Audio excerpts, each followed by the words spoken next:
on that. Rob, I will turn it over to you to talk about what's happening economically throughout the city and the region. Thanks a lot, Vicki. Thanks, folks, for coming today. Appreciate it. And thanks for having us do this work for you. So what we're going to do is we're going to walk through two major sections of the economic conditions for Fresno. The first is going to be the national context, in the sense I'm going to show you kind of what I think as a macroeconomist we need to be thinking about when we think about economic development strategy going forward in the current national conditions as context. You could even make a claim that the global conditions are context as well, but the national conditions should reflect most of what's happening globally. Then we'll move into the city and we'll show a little bit of contrast with the state of California. We'll show some contrast regionally throughout the state of California with respect to Fresno. In some cases, I'll use data that are county level because that's really the only data we have, and it's also the best data because it's the latest available. In other cases, I'll use a mix of city and county data as part of the comparisons. And as we get closer to the end, I'll talk more about demographic change and thinking about how workforce and the local residents intersect for the employers in Fresno when you start thinking forward about what that means for economic development. And we'll also show you a brief example of what happens, at least an estimated example of what happens when you bring 100 different jobs or 100 jobs to Fresno in manufacturing and 100 to retail, and what are the so-called economic impacts of those choices. So what I want to do is I want to get started with what's happening at the national level from the labor market standpoint. So one of the reasons we have not had a declared recession again in the United States since May 2020 is because of the labor market. So the first picture I want to show you, this first graph, is the evolution of jobs in the United States during the Great Recession. So if you started the total number of people that were working in the US in November 2007 and you called that number, which is approximately 140 million people, 100, just to give a context of the relative size, it took about 78 months to get back to that same aggregate level of workers. And that's why we call the Great Recession, because there was really no labor market growth at all in the US for about 6.5 years. In terms of the pandemic, this is the evolution since January 2020. So if I do the same thing with January 2020 and call the level of workers in the aggregate in the US equal to 100 at that point in time, and watch that evolution on a seasonally adjusted basis every month, we're now 3.1% as of the end of September, above the number of workers we had in the American economy in January 2020. So the way macroeconomics thinks about this is we have recession, we have recovery, and then we have expansion. So the US economy is in what we think of as a labor market expansion mode. We've gotten out of recovery and we're now expanding. We're going to see in a minute that California is different than that. California has not quite completely recovered the number of people working, and Fresno has. So we'll see how that contrasts and what that means in terms of the current context of Fresno and the county or in Fresno County with respect to where we are as sort of starting the idea of what the SEDS will build over the next few years. The next stop is inflation. So there's an enormous number of controversy, or amount of controversy, around how to measure inflation. And usually I have to put a bunch of caveats around this. But what I want to do, is because we're going to have some small time today, is I want to focus on what the Federal Reserve looks at in terms of their thinking about inflation. They use what's called the Core Personal Consumption Expenditures Price Index. And what does that mean? It means if I take a shopping cart of everything I buy in the month, and I think about what was the price of that shopping cart 1 year ago, and how much has it changed in a percentage sense to today over that 12-month span, that's the number that's sitting there for August at 3.9%. So that means that shopping cart is 3.9% more expensive than it was last August. And that blue solid line is the evolution on a monthly basis of that 12-month percentage change. So the data on this graph starts in 2007 in January and then moves through August 2023. And you can see for most of the period between basically January 2009 specifically, where we were kind of hitting the bottom of this movement down after the Great Recession started, and then we had this long, slow period of slow moving prices. We saw the skyrocket take off in basically about May 2021, peaking mid 2022, and then slowly descending down to where we are today. But this is relatively high inflation for the US. We have not seen lingering inflation at these heights since the mid 1980s. So we need to think about what that means going forward, especially for our small to middle-sized businesses, and also for our low to middle income households, because inflation acts as a regressive tax on both those groups. But those red dots suggest where the Federal Reserve sees the prices going over the next, let's say, 3 years. And why that's important is if we think about how interest rates are going to work, and that's our next slide, how much this solid blue line is moving through those red dots toward the bottom blue dotted line, which is where the Federal Reserve basically wants the movement of prices to kind of cycle around, if you will. Unless we get there soon, the Federal Reserve is going to do either A, increase rates again, or B, not necessarily want to lower them swiftly. So we might have both relatively high lingering inflation and relatively high lingering interest rates for maybe the next 12 or 18 months, unless we start to see job losses. So the connection between inflation and the jobs market is that what the Federal Reserve has been trying to do with interest rates, and why we currently have relatively high interest rates as a context for business growth, is that we have right now the Federal Reserve trying to fight this number and pushing it down with the supposition that will create some job losses and then reduce demand and then further reduce inflation. That's the game that's being played. Now, the next piece of context is what's happening with interest rates. And if you are a business and you're trying to take credit to grow, it's become more expensive. The way economists think about where the economy is going, thinking about that expense, is when we look at how banks, credit unions, and savings banks provide credit to borrowers who want to borrow. So since 1982, we've had 5 recessions, and those are the 5 shaded areas on this graph. The difference between the 10-year Treasury rate, which is a driver of mortgage rates, and the 3-month Treasury rate, or the rate at which the government borrows money, is this blue solid line. A lot of economic research has gone into what we think of as so-called Treasury spreads, and which one is maybe the most predictive of recession to come. This spread happens to currently be the winner in terms of all the possible spreads among those that research this on a regular basis. But let me give you a little bit more context. If you think about the 10-year Treasury as a way of thinking about, that's the rate that I'm thinking about when I lend money, that I could always give it to the government instead and basically have zero risk in that loan. That's going to drive the way banks think about what they're going to earn on lending. The 3-month Treasury rate is what they kind of see as a proxy for what it's going to cost to fund the bank and those loans. So when that blue line dips below the red dotted line at 0, it means that for the next dollar going out the door, in essence, the bank knows the profitability from that loan is going to be getting smaller and smaller and smaller.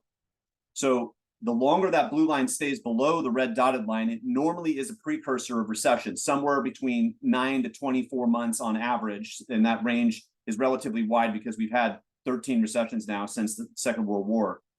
The idea there is that the longer it's below that line, the less likely banks are going to want to lend out money because the profitability of that next dollar lent out is shrinking. The Federal Reserve has been pushing this yield or this spread down because it's been pushing the 3-month up through its policy rate, which looks like this over that same time frame. So the black solid line you can see was very high in the 1980s, and that was coming out of the double dip recession. We had a lot of inflation after the 1970s. But after that, you can almost see the business cycle play out in that black line, where we go down trying to grow the economy as we think a recession is coming. We stop dropping the rate when we think we've done the job we need to do. Then as we're fighting the inflation that comes with growth, we see the rate pick back up again, and then we go back into recession again, sort of the classic business cycle idea. Well, if you look at the far right-hand side, which is now going to get shaded, this is kind of an unprecedented period in the sense that from a monetary policy standpoint, we have not seen the Federal Reserve this aggressive in about 40 years in terms of moving that black line up that fast in a 12-month period. And that has shaken the banking industry to a certain extent. You may remember earlier this year, we had a couple of relatively large community banks fail. Silicon Valley Bank, which has some ties to the wine industry. First, Signature Bank, which was somewhat connected to Silicon Valley Bank, as was First Republic Bank. A lot of those actually were kind of centered around the Bay Area, but had ties again to the wine industry and other parts of the California economy. That may have been a precursor of what's coming if interest rates remain relatively high. So the Federal Reserve is thinking about that, but they're really thinking about the picture we saw above. Can they fight inflation? So the forecast that currently sits out there for economists in terms of something analogous to the blue chip forecast, every quarter, the Philadelphia Federal Reserve asks 40 forecasters what their opinion is about the macroeconomy. And I pull 3 variables out of that to kind of give a context of where they see things going. And they basically follow the things we just looked at, looking forward 2 to 3 years, depending on which variable we're considering. So the first stop, as we're going to see in a minute, as of August this year, the next round of forecasting is going to come out in about a month. That's the latest forecast. So that shaded area says in the 3rd quarter, of 2023, the assessment of how 2023 was going to end is actually better than the previous quarter's forecast, which is the area that's not, or the column that's not shaded, just to the left of that new column. The 2024 prediction has actually picked up a little bit. And then for 25 and 26, it's actually flattened a little bit. So forecasters believe, at least at this point, that the economy is actually going to maybe soft land, in the sense we're going to kind of wiggle through this time of relatively high inflation, relatively high interest rates, because the job market remains resilient, which again, we'll come back and talk about kind of the good and bad in that in a minute, specifically locally in Fresno. And then the pain is going to linger around maybe toward the middle of this decade. So we're not going to have robust growth. We're sort of just going to have this slow walk through the next few years, mainly because we're going to have these high cost of credit, high cost of goods and services hanging around, but have relatively decent job market returns instead. And that's the next stop, is the unemployment rate. Now, there's a lot of caveats to using the unemployment rate as a sole indicator of what's going on in the labor market, but a lot of people do. And at least it gives us a gauge of where we think the labor market may evolve to over the next few years. Same deal. Shaded area is the latest forecast as of basically a third quarter that just ended. The unshaded column to its left is what it was previously. So you can see that these numbers have all gone down over the next few years. So the two things to think about there is, one, these forecasters see the labor market is continuing to be relatively good even over the next few years, regardless of what's going on with inflation and interest rates. But even if you look at the previous quarter's forecast, which was less sanguine, there's still relatively low unemployment. 4.4% unemployment is an amazing outcome for the national economy in terms of the labor market. And this is basically pre-pandemic levels. Even if we creep a little bit over 4, that's still very, very good. The question is why is that happening? We'll come back and address that in the local market in California in just a second. Then the core PCE inflation is the exact same red dots we saw 2 slides ago. So that's where they see things going. And bottom line is there's really not any thought that we're going to have a recession of any real magnitude. If we get one, it should be very short-lived and relatively mild for now. Now, with that said, notice the date on this is August 2023. Will things in the Middle East and whatever other flare-ups happen change the dynamics of how businesses think about the future, the cost structure within supply chains, the availability in supply chains? Again, will all that disruption lead to some general disruption that makes these forecasts a little bit more pessimistic over the next couple of quarters? And the answer is, the longer they linger, it will. So we're going to be watching very closely what happens in the Middle East and how it may or may not spread, how it may or may not come to an end quickly, and what that starts to mean in terms of equity markets, higher interest rates, and the way that businesses start making decisions about expansion. Okay, so that's the national context. Let's now look at the way that the city of Fresno's economy looks in terms of the data we have, which is basically through 2021. We don't quite have the 2022 data yet. That will come out in a couple of months. But if you think about that span of time, which is inclusive of the pandemic, we saw goods producing industries grow in terms of the dollar value after inflation is considered of what they were producing in the city of Fresno over that span of time and become a larger proportion of the local economy. So this is really a good thing. When you see goods producing industries providing more income, to the local economy, that means you're shifting, as we'll see later, to higher multiplier, broader based growth that should stick around for a longer period of time than, let's say, retail or something that's a little bit more personal services or maybe primarily visitor services oriented. And we'll talk a little bit about that in a second. You can see the visitor service line has actually descended a little bit in terms of its proportion of the economy and actually shrunk a little bit in terms of growth, even though that should have been a negative 0.6 on that other side. The locally serving parts of the industry or parts of the economy are normally the largest parts of the economy. So that's where you serve your local industry or your local population. So a lot of that's going to be personal services, professional services, retail, wholesale, a lot of the things that basically provide goods and services to those that live in Fresno. So that grew, which is expected, and remains kind of the robust aspects of most city economies throughout California. If you look at the jobs growth, it basically walks parallel to what we saw above. So when incomes grow and we see growth in those industries, we see jobs growth alongside of it. Growing those jobs in good producing services is a key aspect of economic development because they support a bunch of other jobs locally, and you get this sort of virtuous cycle of growth. That's a critical factor when we think about, well, when we go through the SEDS process, what industries should we focus our energies on in terms of trying to grow those industries, and which ones might have the best bang for buck in terms of providing everything we want, better jobs, higher wages, better quality of life, sort of the things we're thinking about that support housing markets, local community organizations, and just really provide a magnet for consistent entrepreneurship within the city of Fresno.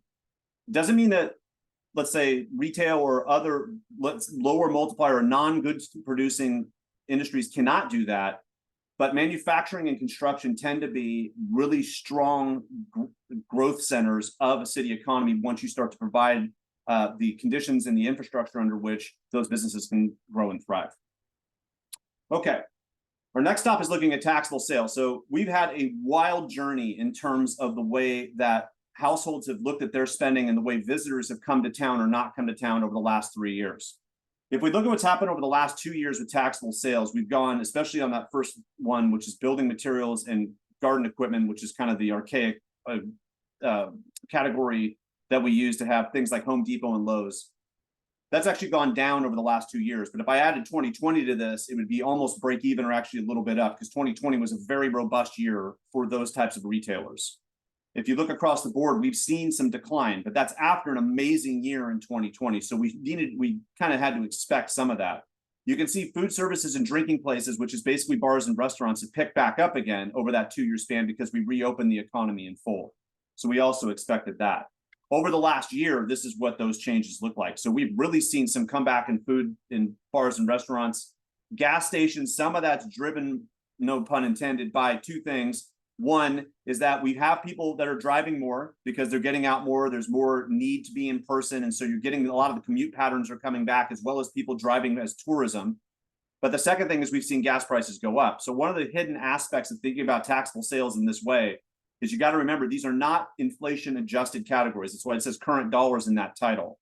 We want to think about, well, we're concerned about what's the change in what we're earning from taxable sales. But we should be thinking about the idea that if the inflation was not there, we probably would not have as much as robust of growth, but we also wouldn't have the change in costs we have as government either.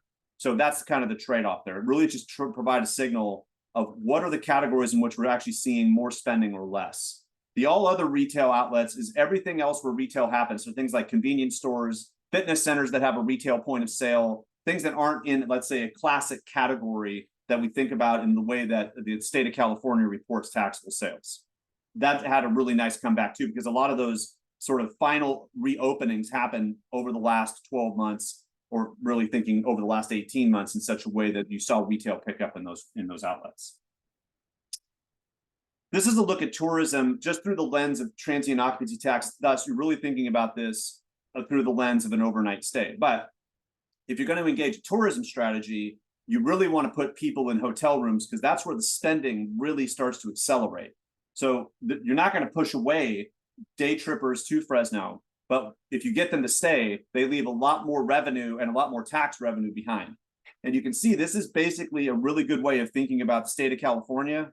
It mocks most of the areas of California in terms of the 2010 to 2019 period was this very long, slow, beautiful growth phase in which you saw the slow pickup of more people visiting California, international visitors to California, the pickup of what we think of as the average daily rate at hotels because that demand was rising, peaking around 2019. Then the next 2 years were brutal, and that story is well told. But the point is, it really tells you that story, that it was a real hard drop when the pandemic crunched us in terms of our social choices around having businesses open, our ability to move around as visitors.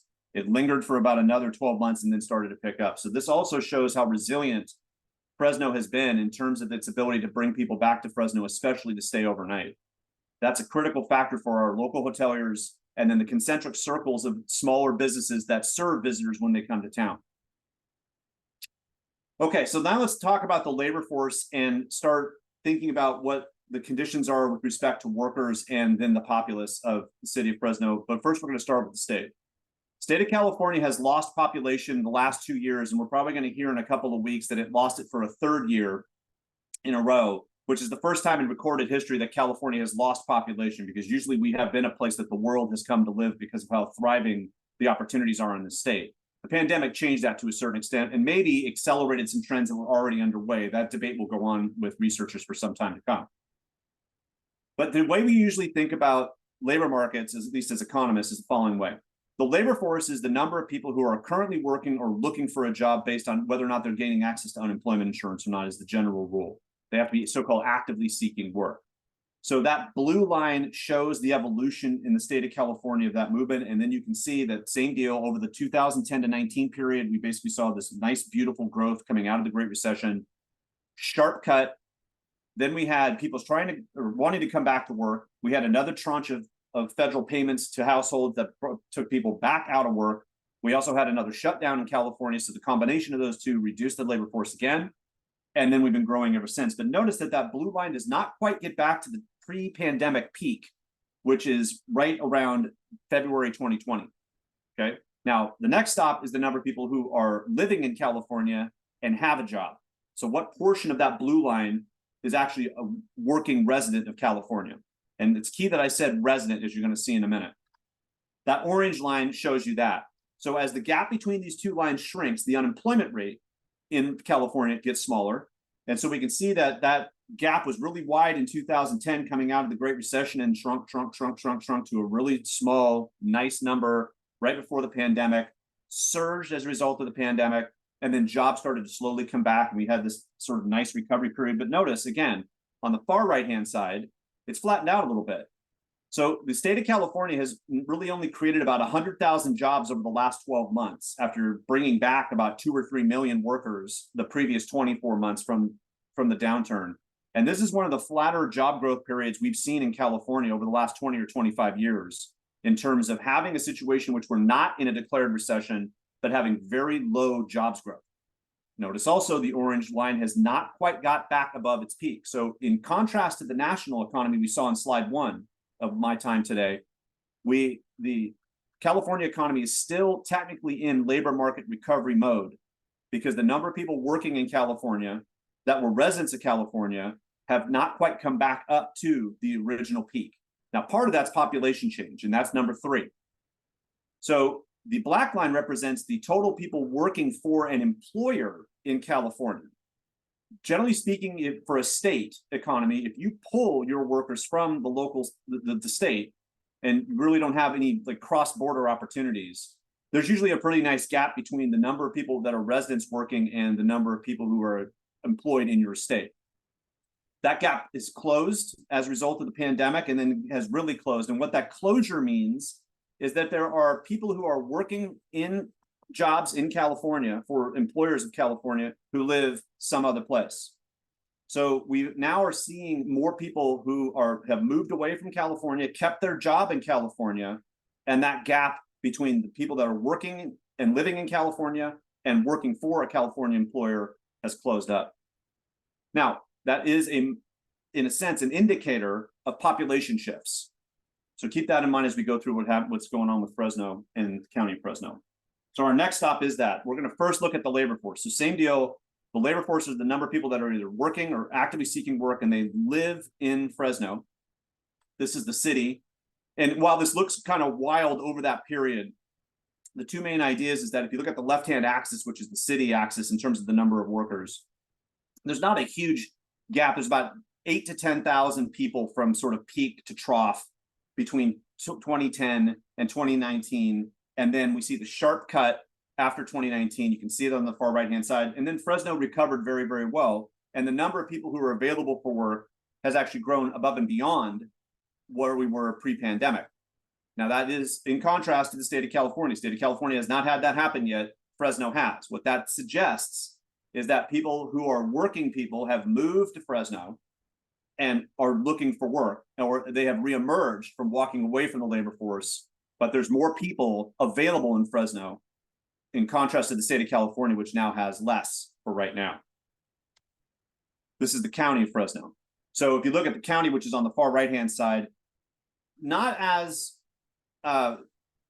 rocky a movement in terms of the labor force, and we saw kind of the slow climb up after 2013-14 of the county overall, peaking, and then basically the same movement ever since. That suggests that the city economy is driving a lot of what's happening at the county level for right now, but that may just join itself in a couple of years. The key is that the county is also recovered. So if you think about if you're an employer in the city of Fresno and you're looking for workers in like concentric circles around the city, the county of Fresno should be providing at least a little bit more relief in with respect to job searching than, let's say, the state is on average. And you can see that upward trend is good. In other words, that's from basically peak to current, even though we've seen a little curl here the last couple of months. If we look at employment, same deal. This is the evolution of jobs in Fresno in terms of people who live in Fresno and are working. Much smoother movement, and then the sharp cut, then recovery, expansion, and now we've given a little bit back. So Fresno is feeling a little bit of the effects of the national context and trying to slow the economy down. What's happening in the state overall, it's not dramatic, but it's starting to curl a little bit. And the one caveat is that the latest data are usually seen as preliminary and get adjusted in a couple of months. But that curl is a little concerning in the sense that it just makes me think, well, okay, what's happening in Fresno? What's something we have to be watching for that over the next few months when we get the new data, we're gonna have to see. Now you can see these are just through July 2023. We actually are gonna get the September data on Friday, but when we did the slides originally, we ended in July. And this is what the county looks like. Kind of the same picture using the far right-hand side. I needed to adjust that. If I adjusted that axis, it would have been all over the place and been tough to see. Same basic idea. Okay. Now with that, if you're an employer, you probably have two basic complaints since 2021. Is one, it's been tough to find workers and everybody wants more money. So if we look through the wages over the last few years, we're going to see something where Fresno has actually done a pretty good job in terms of returns to workers. This is the wage levels at the median by year adjusted to the 2023 level. So when you see the 2019 wages, this has been adjusted for inflation, which means the 2019 should be a higher real wage or an inflation adjusted wage than currently, because we've seen inflation, which is wanting to undermine the current value of the wage. So this is 2019, 2020. So we saw a little bit more robustness in 2020 with the idea that, wow, if I'm going to try to bring people back, I got to pay them a higher wage or they're going to take these federal payments and sit at home and do nothing. We saw wages creep up a little bit across most of California. Then we saw in 2022, the inflation kick in, but places like LA, we actually saw it kick up because wages started to continue to accelerate faster than inflation. Sacramento, it flattened out a little bit. California flattened out a little bit. Fresno and Riverside flattened out, but then watch what happened in 2023. 2023 wages look like this. So Fresno's seen a little bit more of a pickup after inflation in wages. California is still a little bit down from last year. Riverside is up. Riverside and Fresno are very similar in terms of the movements of population and the movement of industry we've seen over the last 3 years in terms of outmigration and resetting in Central Valley, or let's say I-5 corridor areas that were basically the next stop where population had moved. So the population gains locally have now become industrial gains in some ways and now have become wage gains. And you can see that in the wage in Fresno is relatively lower than these other places, but that's a reflection of the local cost of living, which is sometimes an asset for economic development. Here is a measure of the industry mix. So one thing we also want to think about in the economic conditions is for the city economy, what's the current industry mix? And as you see, the city economy is dominated by basically 5 to 6 industries, which are government, including public education. So Fresno State, the education system in K through 12, all the state, federal, county, city employees that are in the city as employees, all that's in that 14%. Then healthcare, then real estate and commercial rental, wholesale, manufacturing, and then professional services and sort of scientific jobs that are technical in their nature. This is a really nice balanced economy, especially because construction is relatively large, manufacturing is relatively large. In terms of the state of California, it's about on balance with what the state is, about 11 to 12%. But you can see agriculture is only 3.3%, but think about that. That's in the urban part of Fresno County, which is the city of Fresno. As you start to go out in concentric circles, the county mix is about 11% of jobs are in agriculture, which tells you how much agriculture lives just outside the city limits. If we look at what happens when more jobs come down, so that's the current industry mix in terms of thinking, okay, that's the context I'm walking into this SEDS plan with when I think about planning going forward. Well, if I plan to bring more manufacturing jobs, what does that mean? And so there is a way of doing an estimation of saying, if I drop 100 new manufacturing jobs in to the city of Fresno, And I contrast that with putting 100 retail jobs in the city of Fresno. How many more jobs, how much more income, what happens as a result of that? And a model called Implan, which you may or may not know about, Implan is a sort of the flagship model that is out there that's utilized for what's called economic impact analyses. And you can use it by saying, okay, well, if these 100 manufacturing jobs come to town, based on the economic connections between the manufacturing industry and everything else, which is from their direct vendors, think of a packaging plant that would be selling packaging to the manufacturer to then ship out all over the world, to a dentist office that the worker at the manufacturing facility goes to once they get their wages. It connects all those dots and then says, well, if I have 100 of those jobs, what do we get? We get another 123 jobs in the city of Fresno supported. So the multiplier there is really good in terms of jobs with respect to, I get 100 jobs in this manufacturing facility, and then 123 more jobs are supported by what those 100 people do, and the incomes earned by the manufacturer and by those workers, and spreading all those payments, including vendor payments, throughout the economy. So when you add up all the economic connections, you're going to get another 123 jobs. If you notice the retail one, we also ran 100 retail jobs as a contrast. You only get 40 additional jobs because the so-called multiplier effect, or the value added by those jobs, is much smaller for the local economy than is manufacturing. The wages are almost double. The additional wages on top of that, so the direct wages are what those 100 jobs earn, and then you can try and kind of figure out what the average wage is for those jobs relatively quickly by just dividing each one of those by 100. Then you can take the additional wages, that $7.5 million of wages paid, and all the vendor payments from that new manufacturer, create another 6.6 million in wages, which then get paid to those 123 workers. And then we have those tax receipts, which is almost double as well. And you say, wow, how is it possible it doubles over a retailer which is constantly grinding taxable sales? And the answer is, well, it has that outcome is because the wages are doubled and the amount of dollars that are swirling around the count of the city economy is just larger. So you get not only more sales tax, or take it back, you may not get more sales tax revenue, but you are going to get things like additional property tax boost from more real estate transactions. You're going to get more fees paid. You're just going to have more economic transactions in the aggregate than you will for a retailer, even though the retailer will have a real strong focus on taxable sales. So this is a way of thinking about, wow, if I bring these jobs to town, which one's actually going to give me not only a fiscal boost, but an economic boost? Manufacturing is one of those industries, and this is why a lot of city economies focus their economic development energy on manufacturing and bringing those manufacturers to town.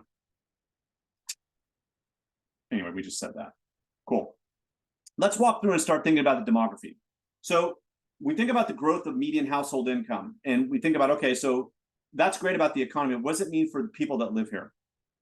Well, as the context, we've seen median household income growth. Unfortunately, the data only go so far through 2021. We'll get the 2022 estimates for the 5-year span in December. We currently have 1-year estimates for median household income, and median household income after inflation has slipped across California because inflation's been relatively high in the last 18, 20 months, but certainly in 2022 is sort of the peak inflation period for California and also for cities and counties across the state. So this growth is good, though, in terms of that we have seen growth happen in Fresno over the last 5 years of data. We do expect it to be growing before inflation, but then slipping after inflation as of the next cycle of data. We have seen the number of people, or the percentage of the population that is receiving some kind of public assistance or food assistance, go down, but very slowly. So Fresno, unfortunately, is another piece of context, remains a relatively high place of poverty. We need to think about that in terms of planning, in terms of how wages would grow people out of conditions of poverty. But these numbers are relatively high in terms of looking across the state, with respect to a percentage of the residents in the city. And then the sources of income are primarily wages, but we still have a lot of Social Security, public or SSI payments, public assistance. That's where that 23% plays in. But wages are still relatively strong in terms of providing that as a core way that people generate income at home. The one thing we look at when we look at sources of income, especially if you see retirement and Social Security rising, it suggests your population is aging. So if you look at certain rural economies, because you can't call Fresno County or city a rural economy, even though there are parts of Fresno County that are relatively rural. Having Fresno in the middle of it makes it a little bit more relatively urban / suburban versus, let's say, counties like Modoc or a county like Tuolumne that is much more rural. Those where you really see a pop in those Social Security and retirement payments, because older residents of California have moved there for less expensive housing, and they're bringing in sort of those fixed incomes. The wage income suggests that people are there to work. Okay, now, real briefly, we want to end on sort of two notes that you could say are a little bit concerning, but again, provide context. The current population forecast for California comes with it an aging population and a lower birth rate. And what that means for Fresno is in about 5 or 6 years, there's a predicted so-called enrollment cliff that's going to be hit in K through 12. So the migration of people that have come to Fresno is predicted to slow down. Those people are predicted to age a little bit in terms of the net changes of population. And as they age, we're going to have fewer kids in school. Now, just like we saw with the labor force data, if you look at the range here, you're only talking about maybe 10 or 11,000 fewer kids out of 206 or 7, where you end up 1,000 to get started. Okay, great.